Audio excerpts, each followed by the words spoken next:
I'm Isaiah Whitman. I go to Meade High School and I pole vault. In 6th grade, I actually met Flem, my current coach. He kind of just introduced me to the event and I found it really fun and entertaining.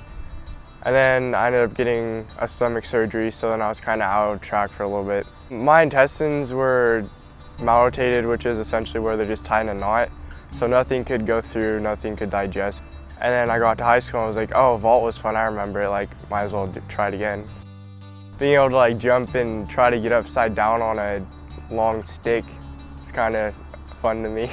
Freshman year was super fun. It was just a good friendly competition the whole time. And then I got to the big red meet, which is where I broke my leg. When I jumped, the pole was already bending quite a bit before I even left the ground. And that took a bunch of my run speed away, a bunch of my momentum out of the pole. It just threw me vertical and to the side, and so my leg landed between that and the pit. Both bones in my legs broke in half. Well, it kind of took a minute for the pain to hit. I was laying on the pit and I lifted my leg up like that. My ankle was pointing down at 90 degrees. I don't remember exactly how long I couldn't walk for, but it was a while and it sucked. I have 2 plates and 16 screws in my leg right now. I saw myself potentially being good in the future in the event. Also, it's just super fun and it's something I enjoyed doing. So I just went back and tried it again the next year.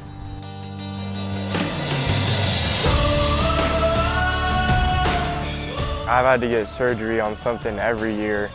I've never actually made it to districts before just because I've had to get surgery.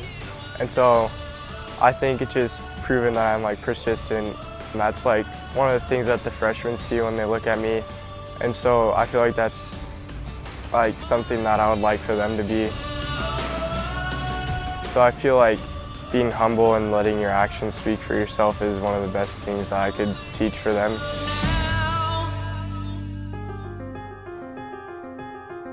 My name is Nick Morin.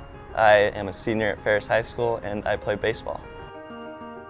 My heart in the right side, there's there's the top and the bottom, and then there's that valve in between, and that's basically blocked up there. So oxygen and blood wasn't getting to my lungs from that side. It's called tricuspid atresia. Right after I was born, they took me in and they did an open heart surgery to basically just block that side of the heart, and they just put a tube or whatever straight from the artery up there to my lungs. We used to live in Colorado and the elevation there was a lot higher than here, so I was on oxygen basically the whole time and it was really hard to breathe. And so when I was 4, we figured that it was time to move somewhere else, and so we chose Spokane, and Spokane's it's been pretty great. Baseball is basically the first sport that I was introduced to by my dad, and it's just the one that I always loved to play, and it was easy for me because I didn't have to run a lot, so that helped. It's just been something to keep my mind off of everything that I've been through. I've loved being competitive, and most of my friends I've met through baseball and other sports, and so it's just been probably the biggest part of my life. I still get tired easily, and I have to rest more often than other people, but it's just something that I've always done. I just like playing as an example of what you can do. It's just given me an opportunity to be a part of something so great as high school sports. I mean, I used to drive by this field all the time and see it, and I was like, I'm gonna play here one day. And so that really motivated me to keep trying hard and pushing through everything to make my dreams come true. It's not about the cards that you're dealt, it's what you do with them. If you want to do something, you should do it. It doesn't matter if you think you can or not, then you just give it a shot, because you never know.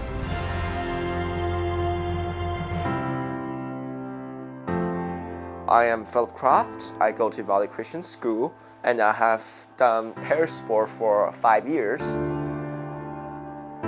I was born in China about a year and a half around that time. I don't know why or the reason. My birth parents just abandoned me under a bridge. So I went to orphanage. I see other kids around wow, they can walk. And try on myself, it doesn't work. It was like a tumor. It's grown into my spine. That's how I became paralyzed. They took the whole tumor out. They put titanium rods in my back. And then in 2010, that's That's like life-changing moment for me. Well, thanks to God, my mom and brother came in on a mission trip. So I just like, they're cool people. Nice to meet them. They left. I just remember I liked them a lot. I just like, wow, they're such a cool family. I wish I would like be part of their family. And that's when I'm like, it's just a dream. 2 years later, in 2012, I met them. They gave me a book. The book is what every kids get when they get adopted. Book that shows this is your family, this is where we live, this is who we are. 2 weeks later, after I received that book, they came to basically, pick me up. That's like most shock to my head was that, wow, that was the wish I'd made. So now I have a family. It's every orphan kid's dream to have just somewhere blonde and be loved. When I came here the first time, I had a really bulky wheelchair. That's one of those hospital chairs. But when I first time met Teresa, she saw that chair, automatically she's like, you're not having that chair. So she let me transport out a different chair. When I was trying that chair out, I saw her trailer. In her trailer, there's basketball chairs and basketball. And they're like, yeah, as a matter of fact, here, you could take a basketball chair with you home with your new chair, and then maybe come to practice sometime. And that's when I started doing basketball. The first time came, I'm like, this is sweet. Everybody's in a wheelchair.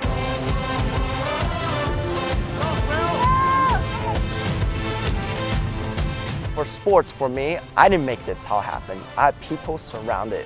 Teresa, I got my parents, I got my teammates. I'm doing great thing. I went to Switzerland, represent Team USA on the Junior World.